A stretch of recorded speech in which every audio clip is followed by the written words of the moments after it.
Good morning. It's good to be back.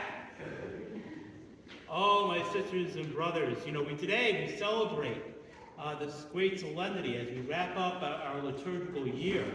Of course, next week we start the new liturgical year as we start the first Sunday of Advent.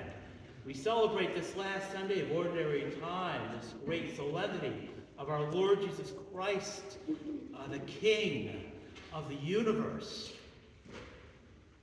And it's an interesting thing. We're not used to kings.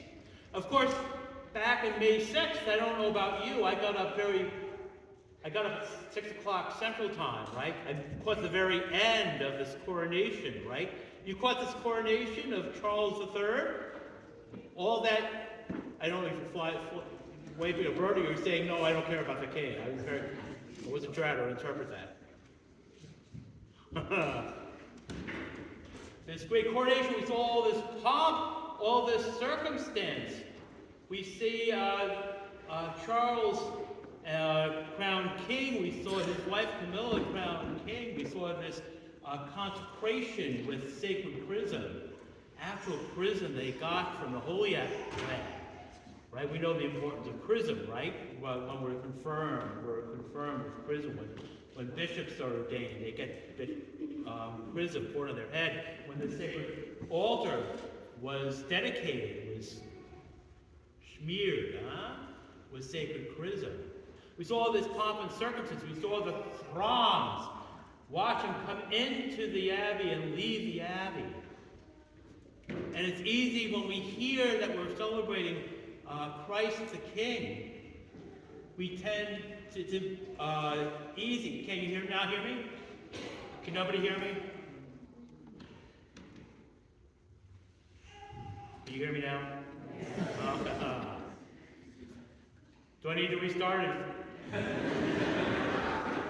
We thought we were going to go short homily, huh? Thank you. And it's easy when we look at all this pomp and circumstance we saw back in May to think that that's what a king is about.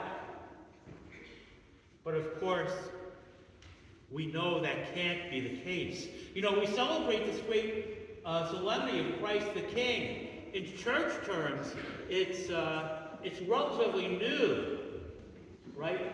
Pope Pius IX declared this celebration back in 1925. It's only 98 years old. To some of us, that sounds old. To others, that maybe doesn't sound so old. But in church time, that's very, very recent. Pope Pius recognized the growth of totalitarian governments, of governments that thought that they could do anything they wanted, and everybody had to fall in line.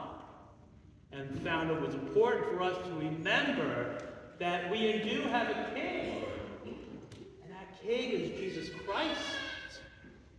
This king who shepherds us rightly, who binds up the lame, caring for the sick, bringing the lost back. This is the type of king that we celebrate today. This is the kind of king worth our attention, worth our adoration.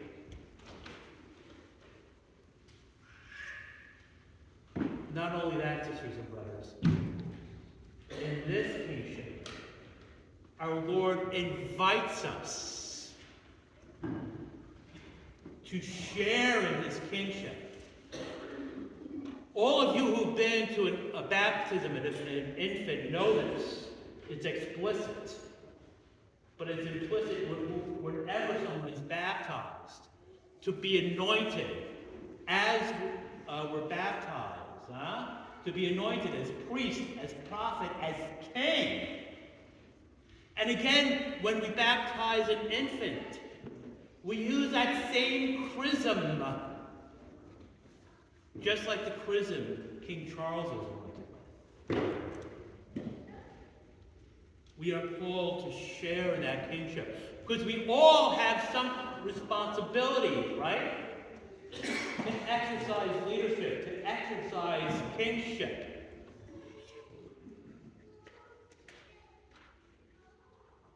Those of you who are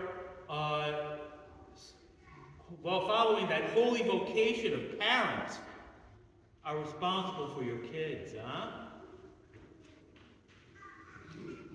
Father Jason, Father Alexander, Father Ignatius have important responsibilities, huh?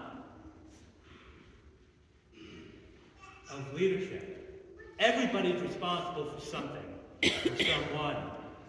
Oh, my sisters and brothers, we have our young altar servers here who are about to be commissioned as altar servers, right? Oh, what an important responsibility you folks are taking. And in serving as altar servers, huh? You are participating in the kingship of Jesus Christ. It's important work. We are all responsible for something. It might be the cat. It might be the goldfish. It might be for ourselves. And sometimes, that's more than enough. Oh, my sisters and brothers. And our Lord tells us how we are called to participate in his kingship. Feeding the hungry, caring for the sick, visiting the imprisoned. And he tells us very explicitly that he expects us to exercise that kingship. We celebrate today, my sisters and brothers, a great king. And we are called, in celebrating that great king, to join in his kingship. I would be remiss if I did not here at Regina talk about the perfect example of this. Huh? Maria Regina, you Latin scholars out there know what that means. You Latin scholars out there knows Maria Regina, our patroness, Mary, the Queen, who helps us to grow closer to her Son. Oh, my sisters and brothers, the Queen of heaven, the Queen of the angels, the Queen of apostles.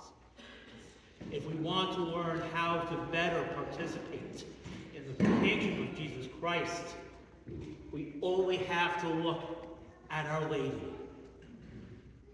Oh, my sisters and brothers, as we celebrate this great solemnity of Jesus Christ, the King of the universe, let us make it our opportunity today. Make it our challenge this week.